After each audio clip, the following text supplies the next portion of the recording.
Breaking news చూస్తున్నాం. Hero junior NTR road ప్రమాదం అంటూ వస్తున్న వార్తలపై ఎన్టీఆర్ టీం స్పందించింది. ఆ వార్తలు అవాస్తవమని స్పష్టం చేసింది. ఆయన సురక్షితంగా ఉన్నారని స్పష్టం చేసింది.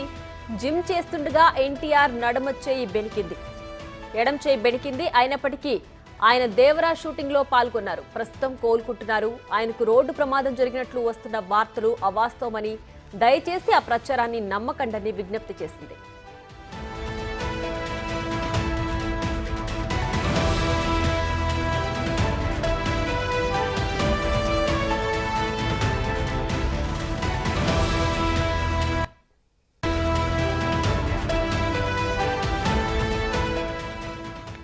ఇక మరింత సమాచారం మా ప్రతినిధి బబిత ఫోన్ లైన్ లో అందించడానికి సిద్ధంగా ఉన్నారు. బబిత, చెప్పండి, జూనియర్ ఎన్టీఆర్ రోడ్డు ప్రమాదం జరిగింది అంటూ వార్తలు అయితే వచ్చాయి కదా, దీనిపైన ఎన్టీఆర్ టీం స్పందించింది, అలాంటిదేం జరగలేదని, దీనికి సంబంధించి పూర్తి డీటెయిల్స్ ఏంటి?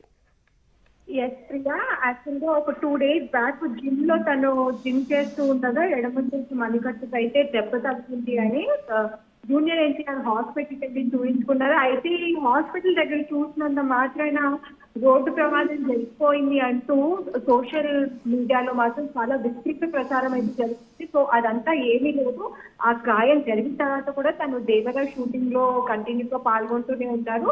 గాయం కొంచెం ఇబ్బంది పడుతుండడంతో, నొప్పిగా ఉండడంతో ఈ రోజు ఆయన హాస్పిటల్కి వెళ్ళి చెకప్ చేయించుకున్నారు అనేది మాత్రం నిజం. అండ్ దీన్ని వాళ్ళ పిఆర్ టీం పీడియాకి రిలీజ్ చేసింది.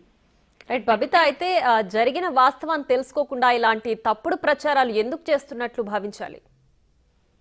Just as simple as that social media గురించి ఇప్పటికే మనం చాలా దాన్ని ఎంత యూటిలైజ్ చేసుకోవాలో అంతే యూటిలైజ్ చేసుకోకుండా పాజిటివిటీని కూడా నెగిటివ్ లో తీసుకెళ్లడానికి మాత్రమే ఇదంతా జరుగుతుంది. దీనికి సంబంధించి మా అసోసియేషన్ కూడా దీనిపై చాలా గట్టి చర్యలే తీసుకుంటుంది ప్రియా. ఇప్పటికే ఒక 5 ఛానల్స్ ని కూడా టెర్మినేట్ చేసేసింది.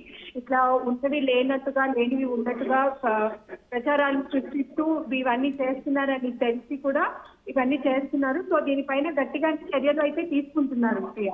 రైట్ బబిత, అయితే ఇప్పుడు మూవీకి ఎలాంటి అడ్డంకి లేకుండా జూనియర్ ఎన్టీఆర్ మళ్ళీ మూవీ షూటింగ్ లో పాల్గొంటున్నారు. అయితే ఎగ్జాక్ట్లీ ప్రియా, 2 weeks అయితే డాక్టర్ బెడ్ రెస్ట్ తీసుకోమని చెప్పారంట. 2 weeks తర్వాత మళ్ళీ ఆయన యథావిధిగా దేవరాజ్ షూటింగ్ లో కంటిన్యూ అవుతారు. Right, thanks Babita.